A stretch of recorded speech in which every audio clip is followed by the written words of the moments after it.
How powerful is Cox Internet? Powerful enough to keep fans across the country in the action on the biggest game days of the year. Whether you're one of 65,000 fans at Allegiant Stadium or you're streaming the game at home with America's fastest download speeds powered by fiber. Whenever it matters most, Cox keeps you connected. Cox Internet is connected to the premises via coaxial connection. Speeds vary and are not guaranteed. Cox terms and other restrictions may apply. Analysis by Ookla of Speed Test Intelligence data. Fixed median download speeds. US Q3 2023. And we are happy to be joined by the aforementioned Deron Cherry, Chiefs Hall of Famer, five-time All-Pro safety for the Chiefs between 1981 and 91. Deron, how are you? I'm doing great. How you guys doing? We are doing well. We appreciate your time this afternoon. So I think Jason and I'm pretty sure when we made our picks yesterday that we went the over, maybe suggesting that this game between Baltimore and the Chiefs could be a shootout, high-scoring game. We know it's going to be probably rainy over in Baltimore. Was that a crazy pick? Do you see this game as a high-powered offensive game? No, you got two good defenses. Unless something changes, I don't see it as, I see some explosive plays, but I don't see like a really, really crazy score, from both of these offenses. I think the defenses are too good. So that's what I would say. DC, how are you doing? I didn't get to see you this summer. I was gone a lot of the summer. How was the golf game going?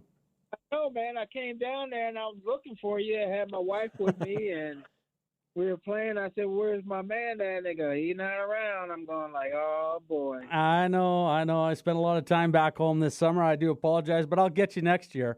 Okay, good. Happy days. Hey, is this going to be one of those games, it's supposed to rain all day? Is it just going to be more of a running contest? And I think the Chiefs have to run the ball and control some of the clock in order to win this game. Would you agree with that? Yeah, I agree. They're going to have to run. Both teams are going to have to run. I mean, that's the way you kind of keep the defenses honest and keep them off balance. But, Kansas City likes to throw the ball, and I don't see, where it's going to be any different. Even if it is raining, they're going to attempt to throw the ball and move it down the field and pick up some big plays. In a game like that where the weather is supposed to be a little bit inclement, it really boils down to, who can hold on to the football, and, turnovers are going to play a big part in field position. So, in these games, that's why I don't expect it to be, just this crazy – run and gun offenses up and down the field, because if the conditions are bad, it's going to really be an advantage for the team that can run the ball, control it on the ground, and not turn the ball over.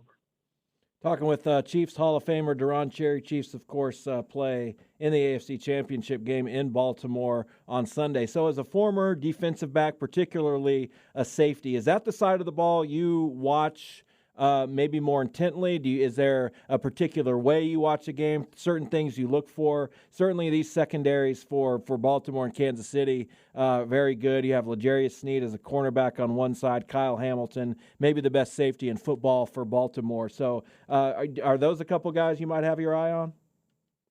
Yeah, I'll look at the secondary guys, but, to me, the main battle is the guys that are up front.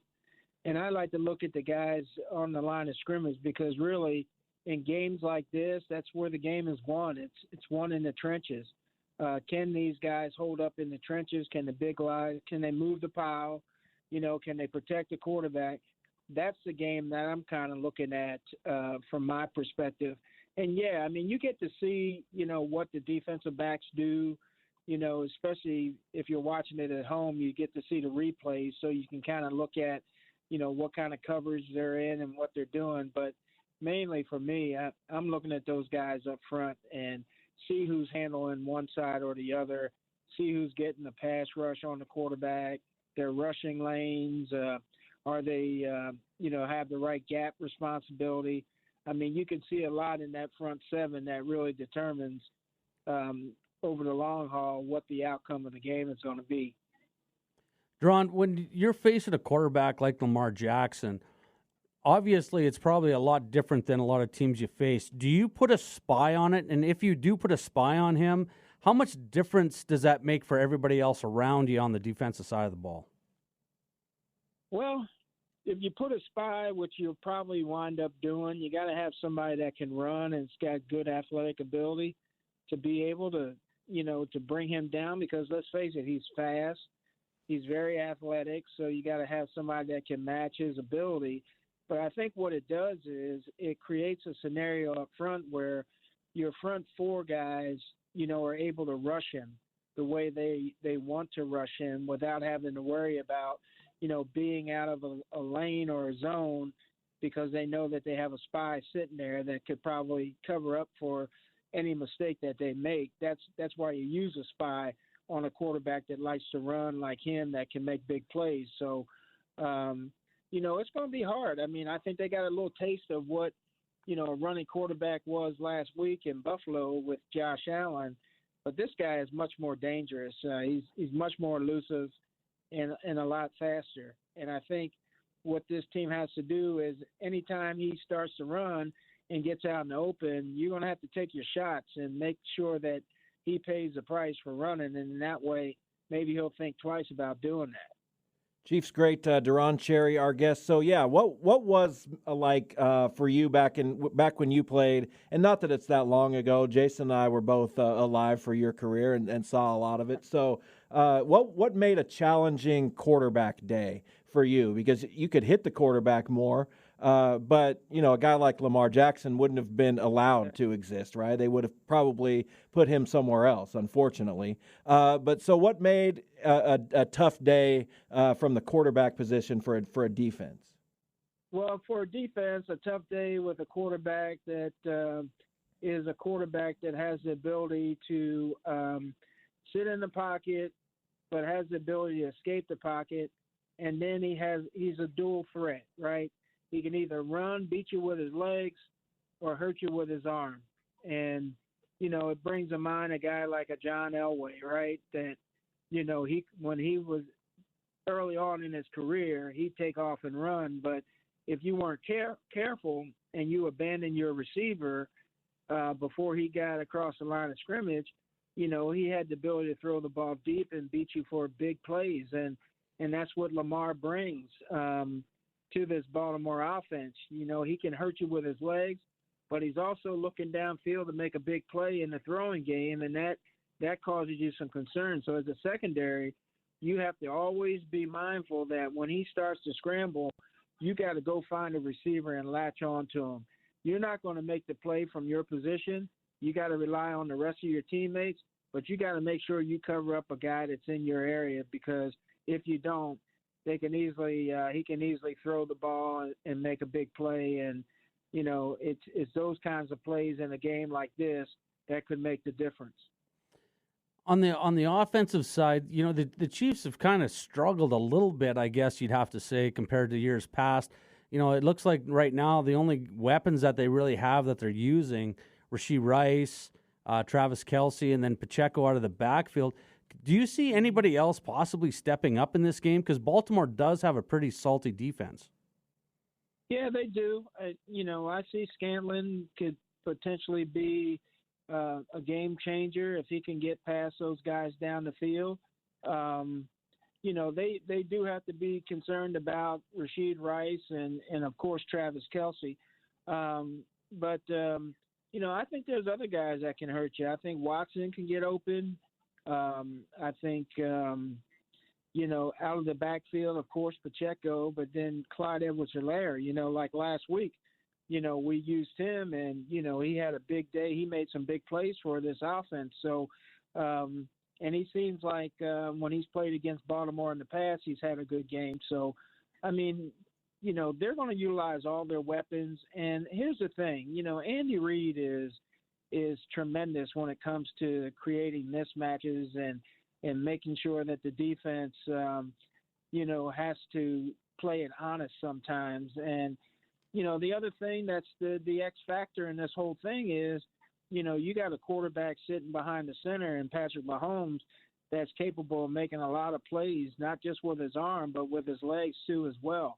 So they have to guard against that too. So it really is a balanced type of deal. You got two explosive offenses. two incredible quarterbacks that are both MVPs, that'll probably have multiple MVPs, considering Lamar is the leading candidate to win this year. So I would say, from an offensive standpoint, they both have a lot of concerns that they have to be concerned about on the defensive side to stop these two offenses.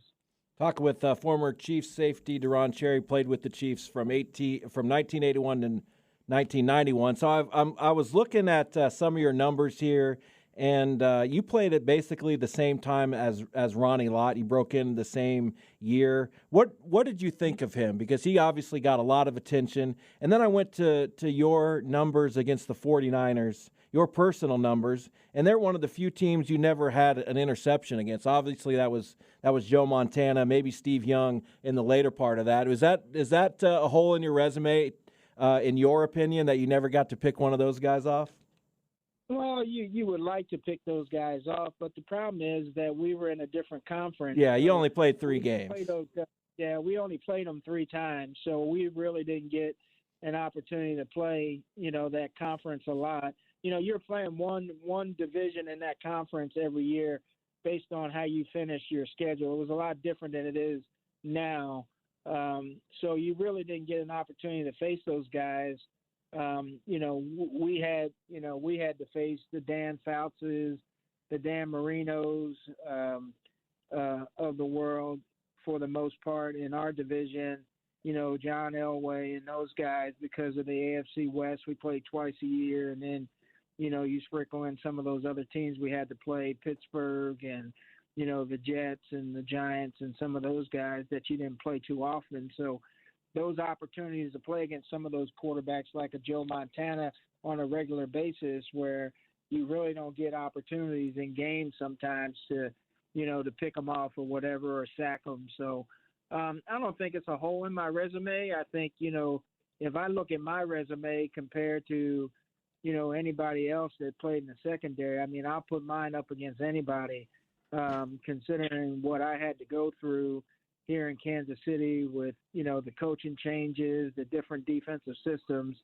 I wish I could have played in one system my whole career, right, like a lot, and been able to, excel in just one system. But shoot, there was a period of 7 years straight where, I was learning a different defensive system every year, but I was still able to, put up numbers, adapting to those different changes in coaches and systems, and still put up numbers that I think are, representative of, the Hall of Fame. Absolutely. I completely agree. So you had one interception return for a touchdown. How much do you remember about that? The quarterback, the time, the team, how much of that sticks in your memory? That was a Pittsburgh game. Yes. We played them in Kansas City, and I was reading the quarterback and made a great break on the ball, and he never saw me. That's the thing. He never saw me. I came out of nowhere, picked it off, and ran it for a touchdown. So, I had, 53 total, if you can. Yeah, which is amazing. You count up the ones in the playoffs. I had 3 in the playoffs, but shoot, I had probably another 6 or 7 throughout my career, but they got called back because guys like Mike Bell, a Wichita guy, Bell would jump off sides and on a hard count, and I'd pick the pass off, and it was no good, so it didn't count. So I always get on him. He goes, D, you would have had 6 or 7 more interceptions if it wasn't for me jumping off sides. I go, yeah, Boogie, you would have. Deron, I was just going to ask you real quick about the other side, San Francisco, Detroit. I don't know how close you've been keeping an eye on that, but I'm guessing you have. And what do you think of those two teams, and who do you think wins that game? Detroit's obviously been a great story this year. Yeah, they have been a great story. I give Dan Campbell a lot of credit for, the culture change that he instilled in the Detroit Lions, top to bottom. And, they're having tremendous success, and it's great to see that, because Detroit was, for years and years and years was just, the doormat of a team, and really never could get out of their way. And he's brought a culture there that is entirely different, and the players have rallied around him. His quarterback is playing extremely well, and he's got some weapons, receiver-wise and running back-wise, that, they've got some talent. And then defensively, they get the job done. They got some guys that can put some pressure on you. So they played well, but they're coming up against a real good 49ers team that is stacked defensively, from the front to the back. Their offense is very explosive, with McCaffrey there, who's an MVP candidate. Brock Purdy does enough to, not lose the game. It's going to be interesting to see how he handles the pressure of a championship game. He got injured last year in Philadelphia and couldn't play. So this is an opportunity for him to redeem itself. And or 2 years, I think it was last year, in Philly. But I look at this game that I just find it hard for Detroit. Not that I don't give them a chance, but they're playing in San Francisco, and that's going to be tough out there with those guys, knowing that they're one step away from getting back to the Super Bowl, and the fact that they lost a few years ago to the Chiefs, has kind of left a bad taste. And for those guys that were there during that time, that feeling never goes away, and you want to get back there to take that feeling away. So I like the 49ers in this game. I think they've got the weapons. The coach is really good in big games, and but I wouldn't say that Detroit could be out of it, considering I think that Jared Goff could have a big game and have a big say-so in the outcome of that game. Deron, we really appreciate it. Thanks for joining us again. You've become a friend of our show, obviously a friend of Jason's. I know you'll be pulling for the Chiefs on Sunday, so good luck and enjoy watching that one. Okay, guys. Thank you. Thanks Jay, a lot. I'll see you soon, buddy. Hey, sounds good. Look forward to it, my friend. All right. Thanks. How powerful is Cox Internet? Powerful enough to keep fans across the country in the action on the biggest game days of the year. Whether you're one of 65,000 fans at Allegiant Stadium or you're streaming the game at home with America's fastest download speeds powered by fiber. Whenever it matters most, Cox keeps you connected. Cox Internet is connected to the premises via coaxial connection. Speeds vary and are not guaranteed. Cox terms and other restrictions may apply. Analysis by Ookla of Speed Test Intelligence data. Fixed median download speeds. US Q3 2023.